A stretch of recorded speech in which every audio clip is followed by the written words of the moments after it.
Привет! В этом видеоуроке я рассмотрю, какие ключевые ошибки при накате справа, при топ-спине справа мы можем совершить и как их избежать.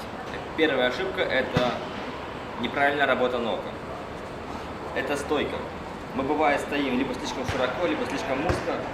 Для того, чтобы определить оптимальное расстояние между ногами, можно поднять локти вверх, и расстояние между нашими локтями – это оптимальное расстояние наших ступней.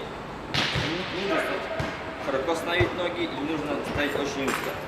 Ставим оптимально, чтобы мы могли быть в таком тонусе, в высоком состоянии, когда у нас корпус и колени, ноги вставляют некую пружинку для мобильности, для тонуса, для перемещения вдоль стола.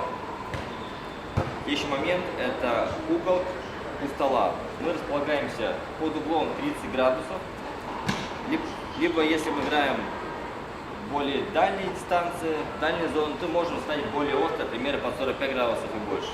Если мы играем в средней зоне, накатом либо топ-спином, то 30 градусов довольно-таки хватает.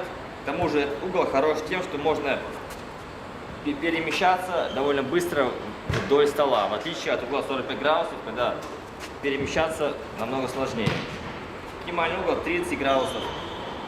Вторая ошибка – это хватка и как мы держим ракетку. Угол между кистью и предплечьем составляет 180 градусов, то есть ошибка, когда мы поднимаем лопасть ракетки вверх при ударе. Здесь у нас угол мы контролируем, чтобы было ровно, то есть ракетка является продолжением нашего предплечья. Третья ошибка – это завершение движений, когда рука проходит дальше средней линии нашей, можно сказать, и мы, получается, как пионеры салютуем. Это такая ключевая ошибка. Бывает на уровне стола люди к плечу несут руку, либо наоборот вверх. Это делать не нужно. Заканчиваем движение примерно посередине. Следующая ошибка – это когда мы не работаем корпусом. То есть, получается, мы делаем движение только рукой, а корпус наш выключен, либо не работает в скручивающем моменте. Очень важно при выполнении это как кинематическая цепочка. Это работа ног при переносе веса тела и скручивание корпуса. И вот третий момент – это получается работа с кистью. То есть, если вы работаете кистью при ударе справа, при топ-спине справа, то угол уже увеличивается, уже получается в другую сторону, составляет 120 градусов. Получается, что это сделано для того, чтобы у нас рука была более расслаблена, и мы могли уже мячу дать дополнительное вращение.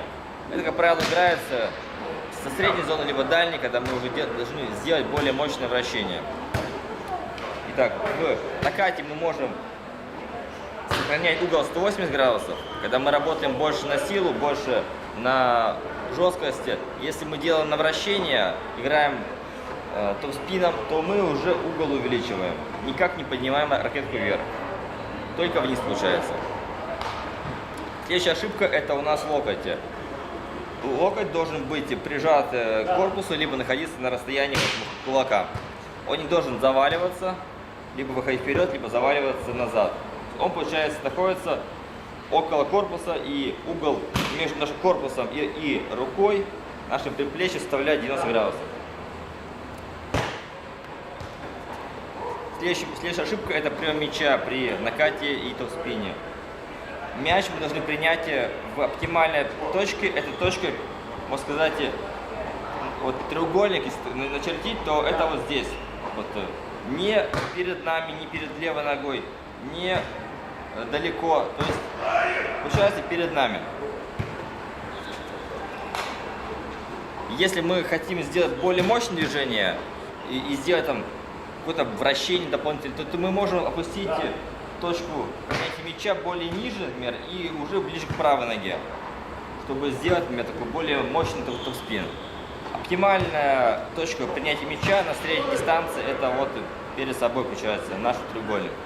Мы рассмотрели такие ключевые ошибки, которые возникают у начинающих спортсменов при игре справа, при топ-спине справа.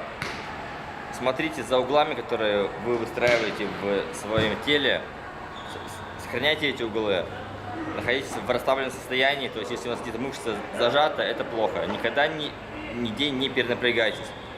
Играйте, больше тренируйтесь, больше спаррингуйтесь, успехов на турнире и на игре.